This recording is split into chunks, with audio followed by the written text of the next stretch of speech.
Dumas, c'est un volcan en éruption en permanence. He's the brains behind the Three Musketeers, the Count of Monte Cristo and Queen Margot. Le panache, l'héroïsme, l'amitié. Moi, c'est ce que je trouve incroyable dans ses livres. A prolific writer with more than 300 works to his name. Pet Turner, terrible. C'est dangereux d'avoir un Dumas à la maison, si on veut dormir. But who was Alexandre Dumas? C'est un homme de plaisir, il aime tous les excès. And how did he overcome so much adversity? Un petit-fils d'esclave qui entre au Panthéon, waouh! To become one of France's most loved authors.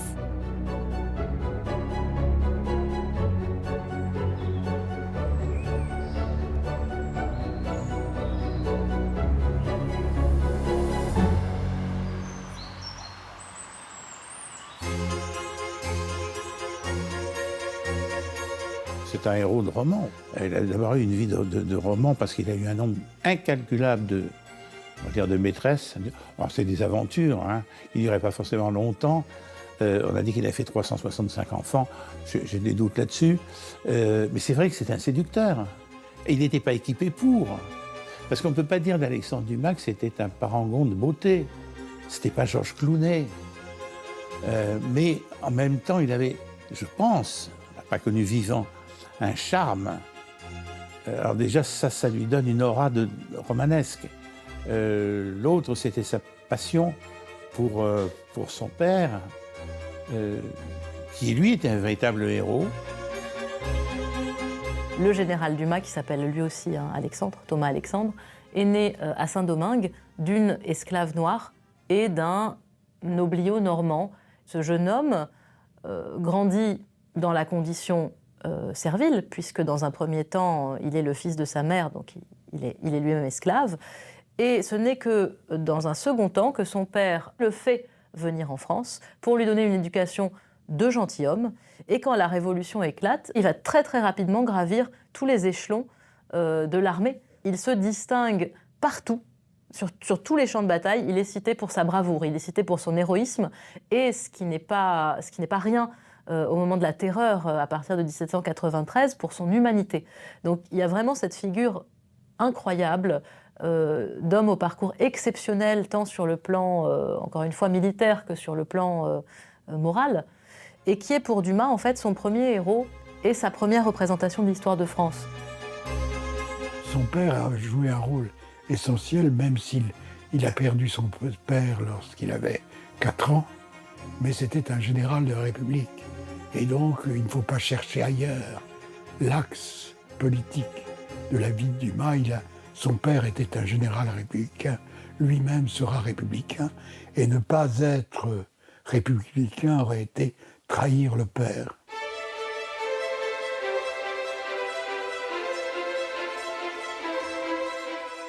Alexandre Dumas, c'est un autodidacte.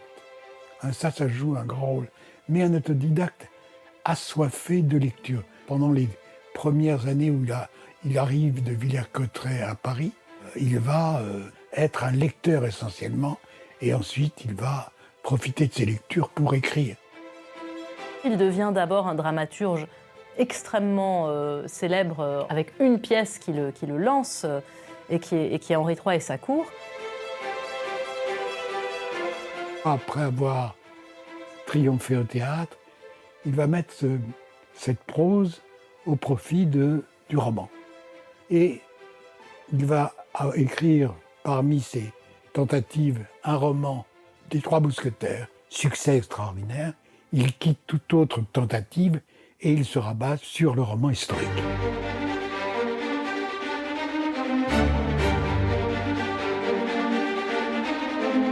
Dumas habite à Paris, et à Paris, il a une vie assez tumultueuse. Il sort beaucoup et il décide de s'éloigner de Paris. Il va demander à un architecte de lui construire une maison de campagne. Et puis, le projet initial va prendre des proportions un peu plus grandes.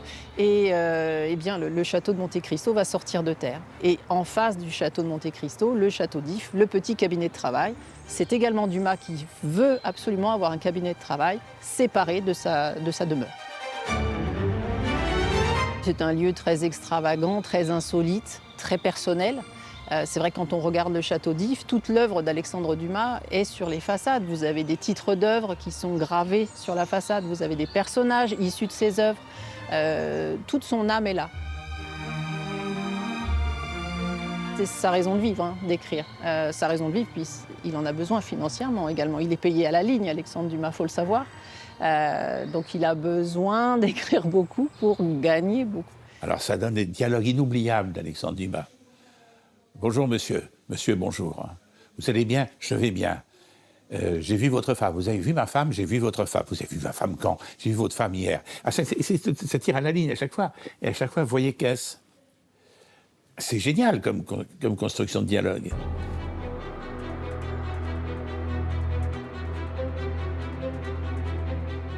Dumas n'a jamais vraiment d'argent, c'est-à-dire il a la possibilité d'emprunter de l'argent. Le problème, c'était emprunter. C'est un homme qui a vécu toute sa vie en empruntant, même lorsqu'il gagnait des 1000 et des 100.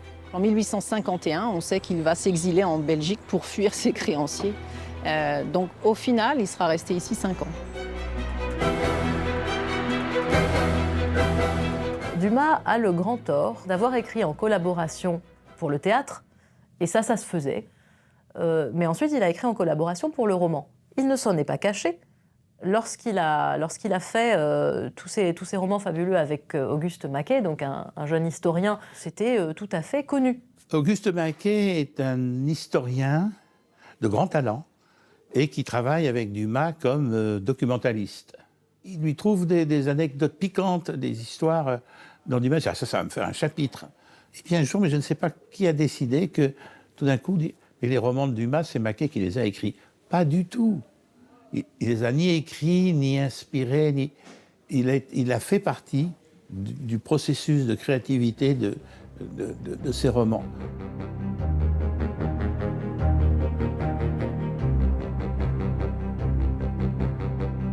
L'attaque la plus virulente qu'il ait eu à subir, on la doit à un plumitif qui serait resté obscur, je pense, sans ça, qui publie en 1845 un pamphlet intitulé « Alexandre Dumas et compagnie, fabrique de romans ».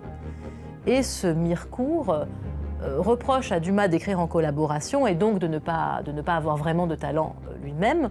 Mais en fait, le vrai problème qu'il a, le vrai grief qu'il fait à Alexandre Dumas, c'est que, comme il l'écrit dans des pages absolument abjectes, « Grattez l'écorce du marquis et vous trouverez le nègre ». C'est ça, en fait. Et c'est à cause de Mirecourt qu'on a dit pendant très longtemps nègre pour ce qu'on appelle aujourd'hui en anglais ghostwriter. Et donc cette espèce de soupçon permanent sur le talent réel de Dumas l'a poursuivi très très longtemps. Dumas a été très très longtemps ignoré, nié, parce qu'on considérait que c'était une écriture impure. C'était une écriture à 4 mains, parce que Maquet, Dumas, etc. Donc il a fallu attendre longtemps, et c'est lorsque le cinéma a été inventé que ça lui a permis à son nom de survivre. Un seul geste et je vous tue! Si vous me tuez, vous ne saurez jamais où est Constance.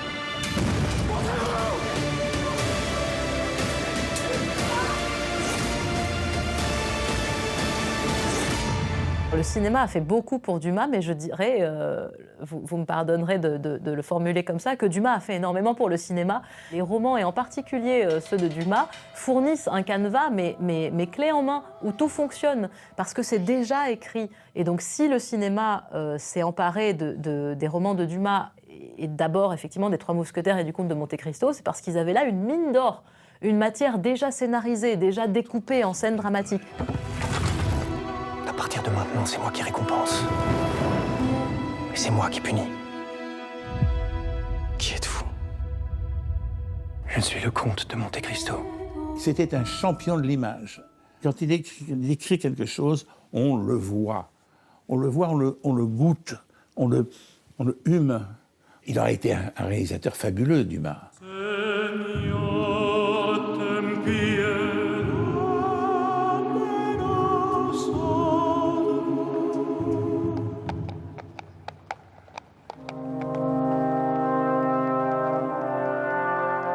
Il est mort en 1870, et 132 ans plus tard,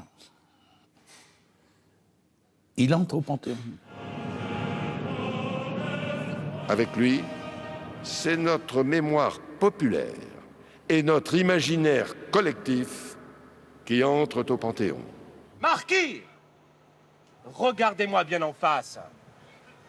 C'était vous? Moi-même! Et voilà mon fils! Donc vous êtes le bourreau! Tout le quartier était bouclé, et le trottoir était plein de gens qui venaient assister à ça. Et je me disais, comme il a gagné.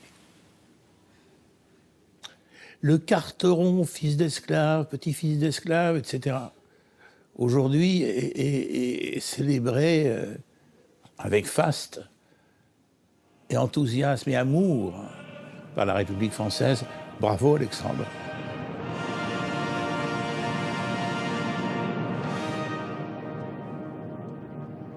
J'ai l'impression véritablement d'une réhabilitation. Enfin, je crois qu'il aurait cru que c'était mérité, qu'il le méritait bien. L'héritage de Dumas aujourd'hui, c'est tous les rêves qui se bousculent dans la tête de ses lecteurs. Il invente une histoire, un récit comme on dit aujourd'hui. Notre histoire de France est faite à partir de l'histoire de France de Dumas.